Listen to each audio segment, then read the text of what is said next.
sometimes I think people view networking as kind of like bothering people. It's like, oh, well, I'm only networking because I want a job or something. But sometimes just making that connection, especially if you set that tone, hey, I'm just, wanting to get some advice or learn more about your career or hear your path. I think most people's stories now, not everyone, but are not linear. I don't think a lot of people end up where they think they're going to end up. Welcome to another episode of the Intersection Podcast, brought to you by Scheller College of Business. I'm your host, Analisa Wade. I'm a first year full time MBA student here, and I'm very excited to bring to you today's episode. We have 3 executive MBAs, and we're really excited to hear about their journey. So today we have Shruthi Shetty, Manjish Naik, and Abigail Davis. Starting with you, Shruthi, can you tell us a little bit about your background and what brought you to Georgia Tech?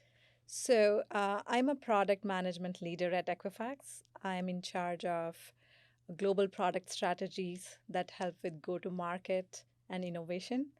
Um, so, the space I work in, I think, is an intersection of technology and business, and that's exactly what Scheller specializes in.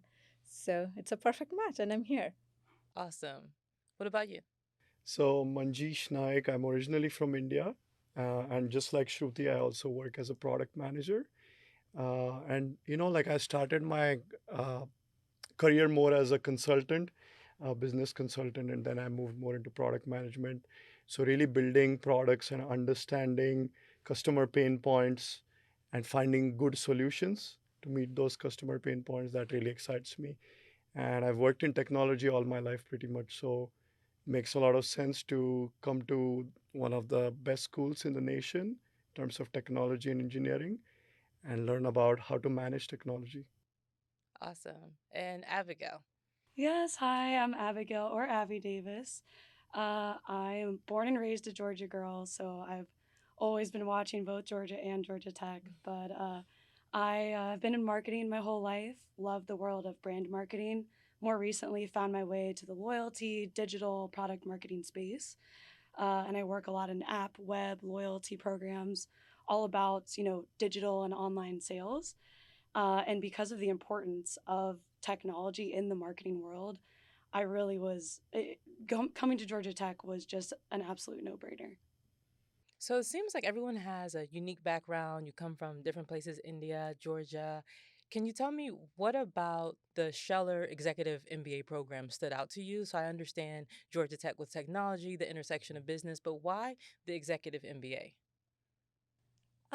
I think executive MBA is very important in what we do right now. So, like how I started my comment about Scheller being at the intersection of business and technology, um, executive MBA it has flexibility for working professionals, and it focuses on what helps us right now. It doesn't start from very basic. It understands that we are professionals. We already have built up some amount of knowledge, and how can so it starts with a little basic, but then it suddenly goes in depth, so which is perfect for us.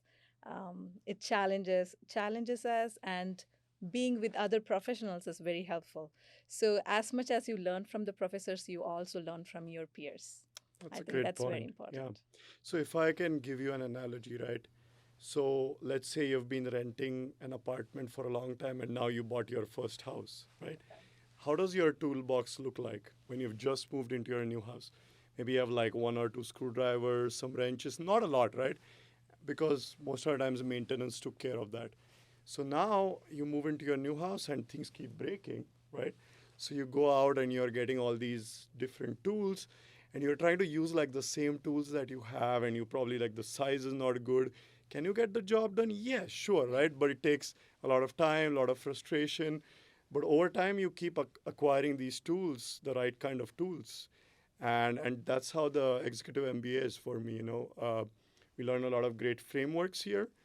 I'm collecting all these tools and putting it nicely in my toolbox. So tomorrow, when I go out and face a really important challenge, I can apply these frameworks. I mean, was I able to get the job done before? Sure, but it was more frustrating, took more time, wasn't efficient. But these frameworks give you like that systematic thinking, which helps you identify exactly what you need to do and then get it done. So you're saying with the Executive MBA, you went from yeah, I could make it work, but with the skills that I currently have, but the executive MBA kind of streamlines that process for you and makes things more efficient. Yeah, continuing on with my analogy, it's more like a power drill. Yeah. I'm getting all my power tools ready to go Yeah. and apply it to real life so I can get all those jobs done very quickly and also efficiently. Abby, did you want to add anything there? Absolutely. I mean, I love the analogy. It reminds me of like a toolbox that opens and there's multiple tiers. Yes. It's not just one layer. It's many different layers. And I was really drawn to the program. I think for me, like two key tools is that it's in person. I think Mm. that's a really important aspect of business. At least for me, it's how I personally learn. But I think, it's really powerful to conduct business in person as well as school. I think it's really amazing to be in that fully immersive environment where you're taking on challenges or learning material face to face. I think it's Mm. really powerful. Another thing that really drew me to the program in Georgia Tech was just the class profile. I think, being in marketing, I've been in marketing my whole life. I work a lot with marketers, a lot with brands, but you start to partner with different people of different backgrounds, different training, different schooling.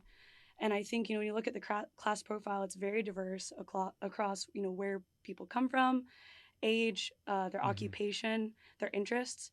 And I think being around people with those really diverse backgrounds and skill sets, I think is a really, really powerful thing. And it's really helped me, being around different kinds of people to get their side of the story, their different lens and their different takes on the same case study we're reading or the same problem or the same question we're all answering. We all have different answers and different perspectives. It's been really, really powerful. Yeah, and I say Mm. I think that applies to Scheller across the board. So being in the full-time program, extremely diverse. So I can definitely relate to what you're saying. So continuing on with the toolbox analogy, can you give anyone can take this? Can you give an example of maybe a new tool that you've learned since being in the executive MBA program that you've applied to your current role? Any details you're open to sharing? I would love to kick us off. So we had our negotiations class last semester. We learned some really good techniques in that. So we had the pecan framework, for example. Like again, I will not go into all of that in a lot of detail, but to answer your question, right? I was very recently, like 2 or 3 weeks ago, going into a very tough negotiation with one of our customers. We are about to lose them, a big account, and they were very frustrated. They didn't want anything to do with us, and it was at a very uh, crucial stage, where if we didn't like manage that situation and handle it really well, it wouldn't. And also, we had to be authentic. We couldn't have just been like, okay, we'll give you everything, however you want it. So it was a very tough negotiation. And when I went in there, I prepared with, and like I was saying, I had the right tool in my toolbox. So I took the tool out, my power drill, and then I applied it to the situation. And I said, these are the things I need to know. This is how I prepared for it. And then I went in, and again, like you have a great plan, and things turn out to be different sometimes. But it was good. Like I had the tools, I thought through it. I knew what my goals were going into that negotiation. And I mean, it's still early to say, but at least we brought them back to the table where we are discussing, we are understanding what exactly their pain points and frustrations are, and really like take it to the next level with them, and at least salvage the relationship and then build on top of it. Wow. That's very good. I haven't taken the negotiations class, but it's definitely high on my list. It's hard to get into, so definitely going to try to do that. Abby or Shruti, did you want to Yeah, add? I can go next. I think I have a very applicable experience that I had recently. Is we are in a very innovative environment at Equifax, and I was thinking about pitching a new idea, a new product idea, and then our strategic marketing classes started, and professor gives us very simple framework. For example, who are you building it for and why? So whenever I have a new idea that I was thinking of pitching, and then I ask myself, for who am I building it and why am I building it? So those questions are so simple, but they give you so much information that you can answer yourself and say, okay, this is not right, not currently. I need to move on. I need to move on to the next idea. So that way, I think it has many of these frameworks are currently helping, and I feel that in future they will continue to help us. Mhm. And Abby, did you have a? Yeah. Oh, I'd love to add to that because I think I really relate to the negotiations class because I think it's really powerful. But I think what Shruti touched on as well is like the power of perspective. You know, I think a lot of times we get asked to do something at work or life or told to do something.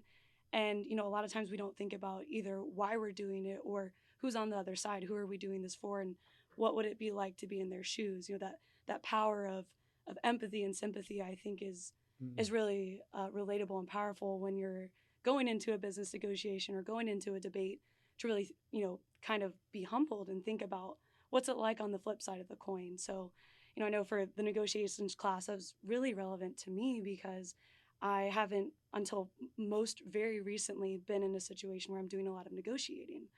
And I now am in a position where I'm negotiating budgets and contracts, and I'm constantly thinking about, okay, well, here's what I want for, you know, my brand or my team. Here's our budget, but let me think, you know, what might they come back to me with? What do they want?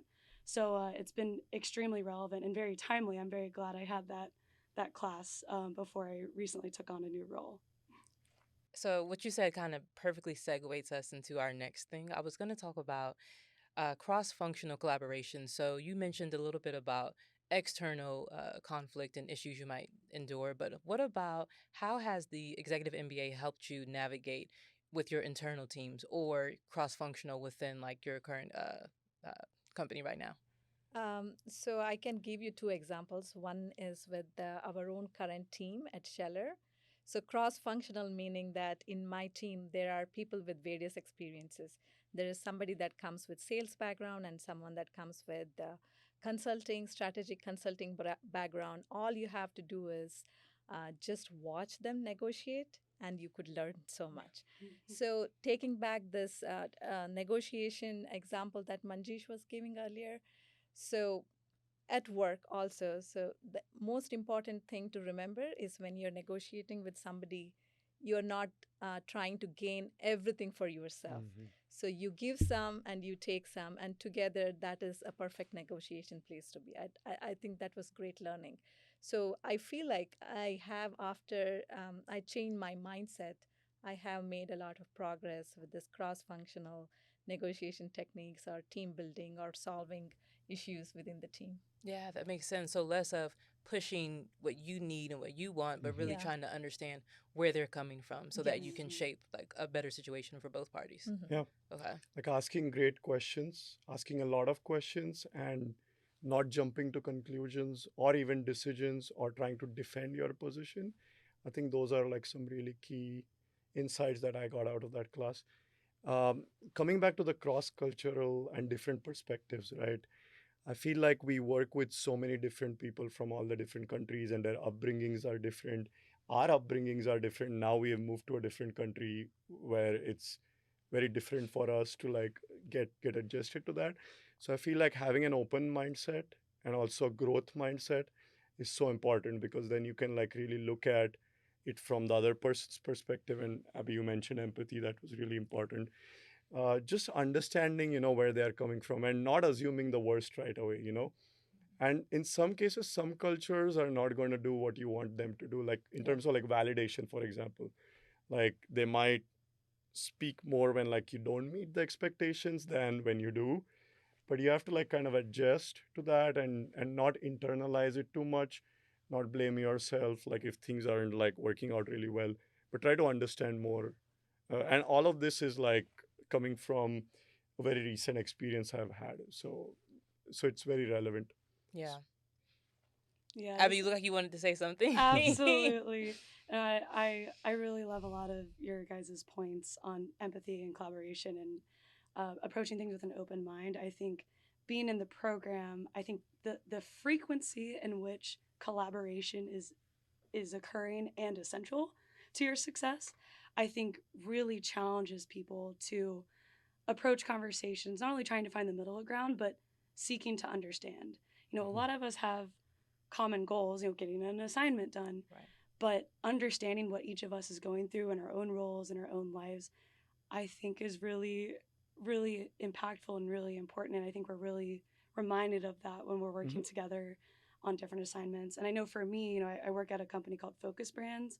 it's a multi-branded restaurant company with lots of different brands that have been acquired over time. Okay. So different teams on different brands have different perspectives, different histories, different ways of doing things, but we're all there to learn from each other. And this kind of reminds you of all these different people from different places, different stories, different backgrounds, put in an environment where we're collaborating at probably just about weekly, if not more than weekly, depending on the assignments and when we have classes and whatnot. And you find a way to work together to succeed. Mm-hmm. So we talked a little bit about the experience here, what made you come here, but what we haven't touched on yet is your transition. So you went from working your job full time, managing your family life, and like that was it, and now you have this whole new layer. And I believe you guys said it's a full in-person experience Mhm. as Yeah, well. on the Yes. weekends. Yeah. Yep. So how are you managing that? What does life look like outside of Scheller? Like how are you managing your time now? So I think I'm a mom. So I felt that this is going to be a very difficult transition for me.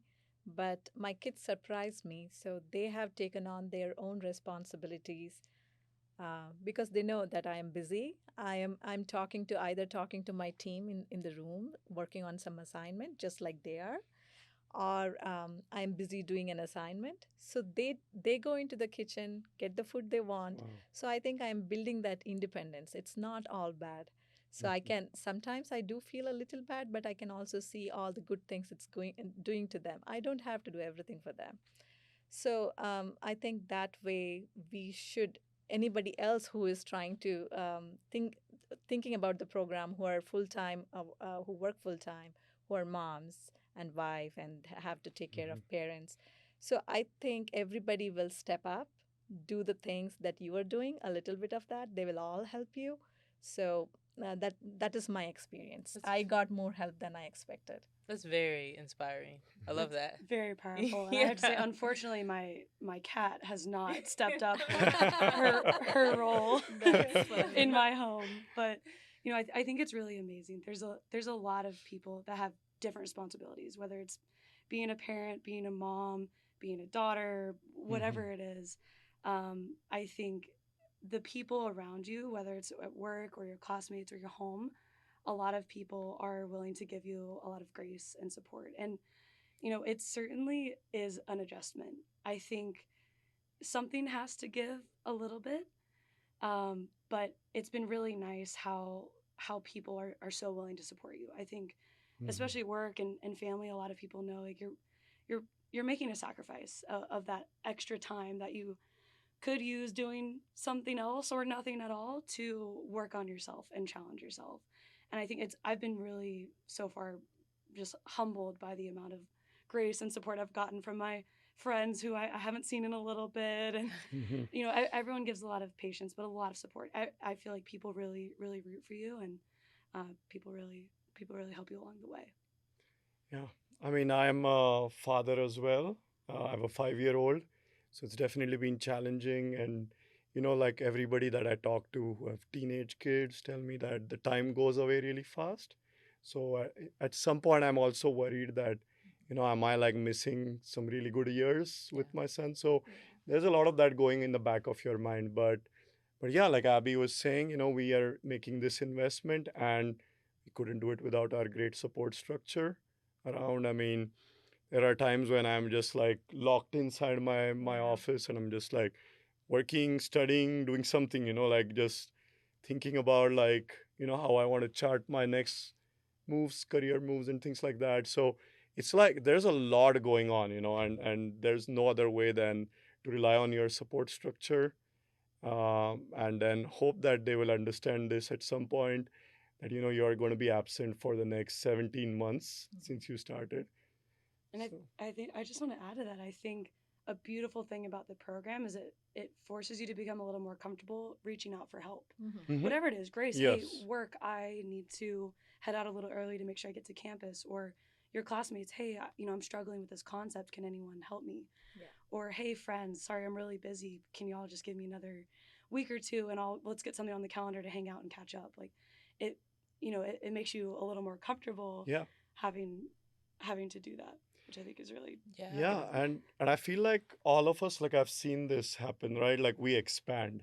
Mhm. We expand ourselves and our families and support structures expand as well, which is really amazing. Like we are routinely spending 12 to 14 hours just like working or studying or something every day, right? I'm pretty sure that's a typical That number, sounds right? about right. Yeah. Yeah, so like and we were not doing that before. So where do we get all that energy from? We expand, we expand to meet the challenges and the opportunities to make the best out of it. Yeah, and just adding on to what Abby was saying, I definitely agree. That's a skill within itself. Having that moment of reflection and saying, I'm at the peak of what I can do. Who else can I pass something on to? How can I be honest with myself and say, I can't do it all? That definitely is Yeah. something I've Hmm. experienced as well in the full time program. And that's a skill. A lot of people can't do that. So you can add that to your resume. No, I'm kidding. Um, Yeah, reaching So out we for help is a skill. I Yeah. definitely agree. humility. Yeah. Hmm. But I think I just wanted to add I also just think it's doable. So I really want to encourage anyone like you find a way to make it happen. Yeah. Yeah. People have done it before every year. We're doing it right now and I don't think anyone said it was easy, but I don't think or I think things that are hard are worth doing. Hmm. So, Abby, you mentioned about a lot of support that you've gotten within the program and outside with your family and your friends. Can you tell me a little bit more? Anyone can take this on as well about your network that you've built so far Hmm. within the Executive MBA program. What does networking look like? So I think this was during our leadership academy training where like networking sometimes has a very negative connotation to it where it's like, oh yeah, I'm going out and I'm trying to talk to people so that one day they might give me a job, and that's really not what it's all about, and I've had a really good opportunity to keep and maintain and even expand the network, and that I think is the one of the biggest advantages of this program is, we are, I mean, forced is a bad word, but like we are almost like these are Encouraged. encouraged. Thank you, Abby. You know who's in marketing, right? So we are encouraged to like spend more time with each other. Like then, like usually when you don't have to go out and do something, typically you're tired from a long work day. You're gonna sit at home and not go meet one Yeah. of your work colleagues or somebody that you admire, and that's what this program has taught us. It's so important to have that connection, and the connection can be a genuine deep connection. It could be about anything. It could be about you talking to each other about your families, or like you're talking about a hobby that you do, or anything. It's just about genuinely connecting with somebody, and then also thinking about like we are all facing pretty much similar challenges at work. So how have you solved that challenge? What have you done in your organization? And sometimes the answer might be, I'm still struggling, but then like you compare notes and you have like pieces of the puzzles, and then you kind of like try to take advice and apply it at job and like see how that works. So there's a lot of like benefits than just getting a job Yeah. from networking. There's so much to be had and so much value there. Okay, that sounds good. Also, I think networking is mutual, adding on to what Manjish was Mm. saying, that so when we reach out to somebody and start begin the conversation, it also helps them. They're also getting a benefit for their network. So when I got started at the in the executive MBA, I didn't really think of it that way. But now I do think that I'm also an important um, person that somebody else could network with, and they can also benefit from me. So it goes either way. So I should be more confident reaching out to people and really talking about how we could, for example, in product management, it is product management means different in different Hmm. organizations, Mhm. right? Hmm. Just when you start begin that conversation with somebody else, it feels like, oh, I never thought of it that way. Hmm. And I think they also get a different perspective from us. So it's amazing. I think I'm heading in the right direction. I have spoken to so many alums of Scheller who work at Microsoft, AWS. And one main thing that I learned from someone who worked at AWS was the customer obsession. So when they started Hmm. talking about that, if what would it mean to me? How can I? Is it even possible to have implement customer obsession? Um, what are all the things that I would have to change? So that kind of gives you new perspective when you talk to new people. I love that, and I think it's reminding me of part of the leadership development academy Hmm. and the networking sessions that we were encouraged to have, and I think it gave me personally a little more confidence in reaching out to people I wouldn't normally reach out to. Right.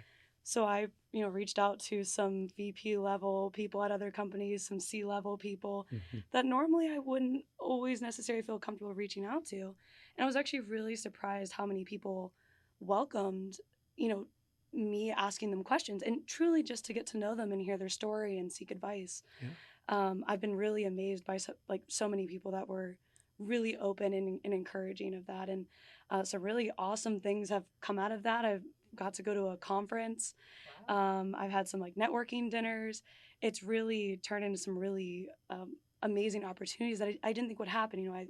Sometimes I think people view networking as kind of like bothering people. It's like, oh, well, I'm only networking because I want a job or something. But sometimes just making that connection, especially if you set that tone, hey, I'm just, wanting to get some advice or learn more about your career or hear your path. I think most people's stories now, not everyone's, but are not linear. I don't think a lot of Yeah. people end up where they think they're going to end up. And that's a story worth sharing, and it's a story worth hearing, and it's really powerful how many people want to share that story. Yeah, so I think I have another perspective to that. I reached out to some of the leaders that were at Equifax who have moved on to more challenging roles, and when I started talking to them, I know they are constrained on time, but they give you this very important things that um, I think one of the leaders, female leaders, had told me. So the reason I am at that particular, she's at that particular company is because she has been networking for over 10 years. So it doesn't, it is not like you start talking to somebody today and you are in a great position tomorrow. So you build that network for a long time. And this, just that one sentence, one or two sentences, even the most busiest people give you, it is like amazing. I feel that's amazing. And the other leader really liked that I was pursuing MBA, and I just a couple of sentences of exchange was really good for me.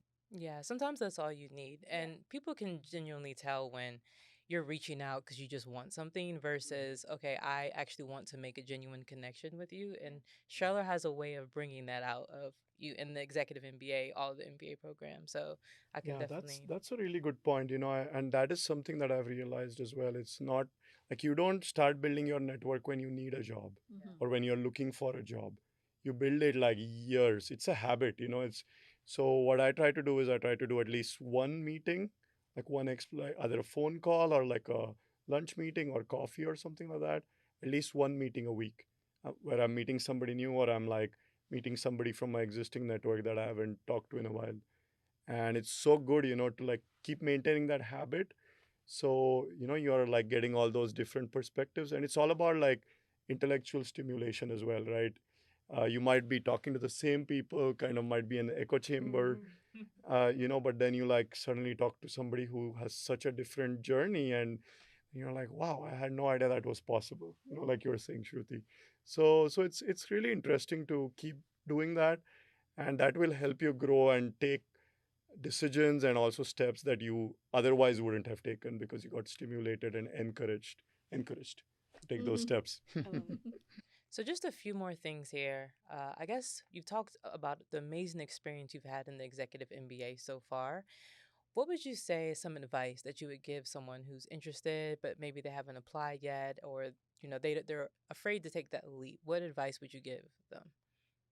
I think I also have a colleague that was talking interested about taking the step, but she's afraid that there is a lot going on at work and at home. So I was telling her that actually taking the step will reduce her work because it gives you a whole new perspective on how you can do whatever you're doing now, how it can be more strategic, and whatever 8 hours you are taking to do 8 hours, now you can do it in 4 hours because you are continuously thinking, talking on weekends instead of binge watching on Netflix or doing other things. You are talking about how these things can be implemented at work, how you can be more productive.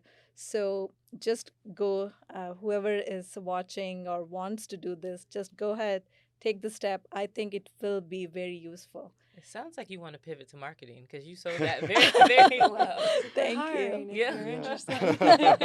Oh, I like that. Yeah, those are some really good points. So for me, I think there are many reasons to not do something, but there might be, even if there's like half a good reason to do something that is going to be life changing, like an executive MBA, I think you should do it. Like, I feel like I took a lot of time, probably should have done it maybe 5 years ago or so. Like, that would have changed my career trajectory completely because this is the momentum that you need. It's that momentum in your career that you need to put yourself out there and take certain steps. Like, you might get too comfortable where you are, and you might tell yourself, that these are the 5 reasons. It's too expensive, takes too much time. Well, I'm already doing something so challenging. Do I want to like take on another challenging thing? Like, you can tell yourself like so many reasons not to do something, but it's really important that you keep finding a way to grow, and this is a great a catalyst in growing your career. So do it sooner rather than later. That would be my advice. That was great. I love it, and I think for me, you know, our class demographic is it's very widespread, and I imagine a lot of people say they wish they had started earlier, and I Yeah. think for me that was a big catalyst. Like I didn't want to personally have any regrets. I was like, okay, I wanted to do it, but I would encourage anyone who's even had a thought of like, oh, I might want to do that, to come like talk to us, network with us, Mm-hmm. come in class, like see how diverse it is, because I think a lot of people, regardless of your age or background, had certain perceptions, like, oh well, might be too young or might be too old or might be not at a certain point in my career, but everyone's doing the program at different points in their life and they want different things out of it. And I think, like Manjish was saying, there's so many different reasons to not do something, but at the same time, like I don't know like how many reasons there needs to be for you to do something. If you want to do something, if it calls to Right. you, if you're curious, you can at least like explore it. I don't know, like, some people have pretty good sound Yeah. business reasons, Mm-hmm. but I know for Mm-hmm. me personally, like, it's just something I've always wanted to do. Mhm. So I've had that calling, and I wouldn't say I always had all these, this exact plan, all these statistics of this is what I'm going to do and why. I love where I'm at in my career. Of course, I want to continue growing. I want to unlock that future. But, for me, it's just always something I've wanted to do. And it's scary to do it. Yeah. But now that we're doing it, I have absolutely no regrets. So I encourage anyone to reach out. I think, all of us are so kind and we welcome Mm-hmm. it. Many of us reached out Yes. to other students, some of the staff, and everyone's willing to give you the time of day because we want to help you. That's what this culture is here, is Yes. helping each other get through life and school, family, whatever it is, together. Wow. Very well said. I think a lot of times we think we're going to go through it alone, but you're not. You're not alone. That Yeah. was a great point. I would love to end there, but I do have one more thing that's very important for me to ask. It sounds like you all are here for different reasons. You came into the program for different reasons, right? Now, what's next? What do you plan on doing with your executive MBA, and where do you want to take it? I would like to expand my role, take up more responsibilities, perhaps manage a team, or better than everything, have a begin a startup. Okay. Fantastic. Noted. So, so I Yes. think for me, it's a lot about learning how business works, and that's something that I've been like. This has opened my eyes to a lot of things, right? That you kind of work in a small area inside your big company, or even like, unless it's like a startup, you're pretty much like doing a very specialized job, even though it might not seem specialized. You're kind of in your own bubble, and there are so many things that are out there that it's so good to understand, so that you like get a holistic understanding of how a business runs.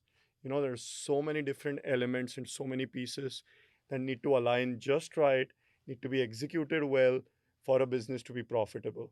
You might have the best strategy in the world, but the execution is where it all comes together, right? So I really want to keep this growing and learning attitude going even after the MBA. And one of the things that I had really thought of was, just go around in different functions and shadow different people, understand, how they are going about their business and getting the best output that they want out of their people. Take all those learnings and then really figure out like how to chart the path to that C suite. This is really like bringing all of this home for me. I love that. That's awesome.